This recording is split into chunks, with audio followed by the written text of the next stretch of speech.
Slower Than the Rest by Cynthia Rylant. Leo was the first one to spot the turtle, so he was the one who got to keep it.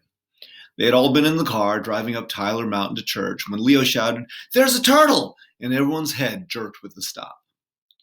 Leo's father grumbled something about turtle soup, but Leo's mother was sympathetic toward turtles. So Leo was allowed to pick it up off the highway and bring it home. Both his little sisters squealed when the animal stuck its ugly head out to look at them. They thought its claws horrifying, but Leo loved it from the start. He named it Charlie.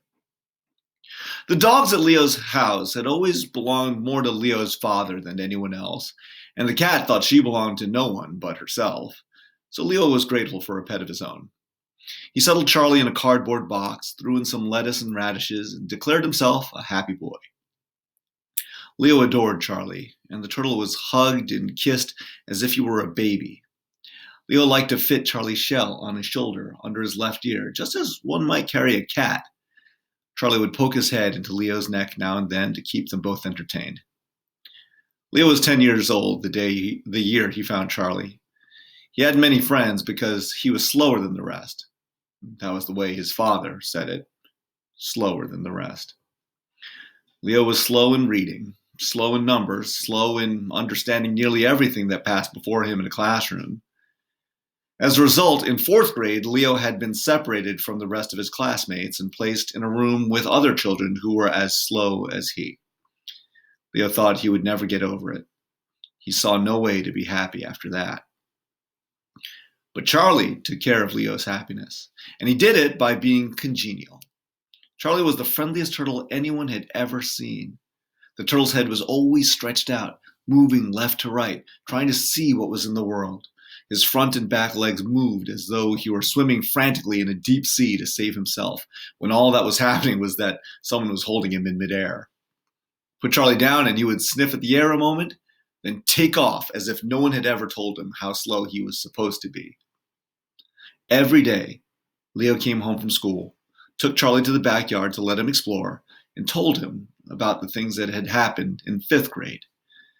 Leo wasn't sure how old Charlie was, though he guessed Charlie was probably a young turtle. The lines around Charlie's forehead and eyes and the clamp of his mouth made Leo think Charlie was wise, the way old people are wise. So Leo talked to him privately every day. Then one day, Leo decided to take Charlie to school. It was Prevent Forest Fires Week, and the whole school was making posters, watching nature films, imitating Smokey the Bear. Each member of Leo's class was assigned to give a report on Friday, dealing with forests. So, Leo brought Charlie. Leo was quiet about it on the bus to school. He held the covered box tightly on his lap, secretly relieved that turtles are quiet, except for an occasional hiss. Charlie rarely hissed in the morning. He was a turtle who liked to sleep in. Leo carried the box to his classroom and placed it on the wide windowsill near the radiator and beside the geraniums. His teacher called attendance, and the day began. In the middle of the morning, the forest reports began. One girl held up a poster board pasted with pictures of raccoons and squirrels, rabbits and deer. She explained that animals died in forest fires. The pictures were too small for anyone to see from his desk. Leo was bored. One boy stood up and mumbled something about burnt-up trees. Then another got up and said, "If there were no forest, then his dad couldn't go hunting." Leo couldn't see the connection in that at all. Finally, it was his turn. He quietly walked over to the windowsill and picked up the box. He set it on the teacher's desk. "When somebody throws a match into a forest," Leo began, "he is a murderer. He kills trees and birds and animals. Some animals, like deer, are fast runners and they might escape, but other animals," he lifted the cover off the box, "have no hope. They are too slow. They will die." He lifted Charlie out of the box. "It isn't fair," he said, as the class gasped and giggled at what they saw. "It isn't fair for the slow ones." Leo said much more. Mostly he talked about Charlie. He explained what turtles were like, the things they enjoyed, what talents they possessed. He talked about Charlie the turtle and Charlie the friend. What he said and how he said it made everyone in the class love turtles and hate forest fires. Leo's teacher had tears in her eyes. That afternoon, the whole school assembled in the gym to bring the special week to a close. A ranger in uniform made a speech. Then someone dressed up like Smokey the Bear danced with the others dressed up like squirrels. Leo sat with the box and wondered if he should laugh at the dancers with everyone else. He didn't feel like it. Finally, the school principal stood up and began a long talk. Leo's thoughts drifted off.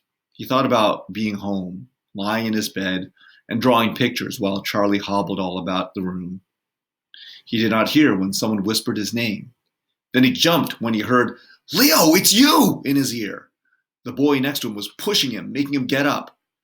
"What?" Leo asked, looking around in confusion. "You won!" they were all saying. "Go on!" Leo was pushed onto the floor. He saw the principal smiling at him, beckoning to him across the room. Leo's legs moved like Charlie's, quickly and forward. Leo carried the box tightly against his chest. He shook the principal's hand. He put down the box to accept the award plaque being handed to him. It was for his presentation with Charlie. Leo had won an award for the first time in his life. As he shook the principal's hand and blushed and said his thank yous, he thought his heart would explode with happiness. That night, alone in his room, holding Charlie on his shoulder, Leo felt proud. And for the first time in a long time, Leo felt fast.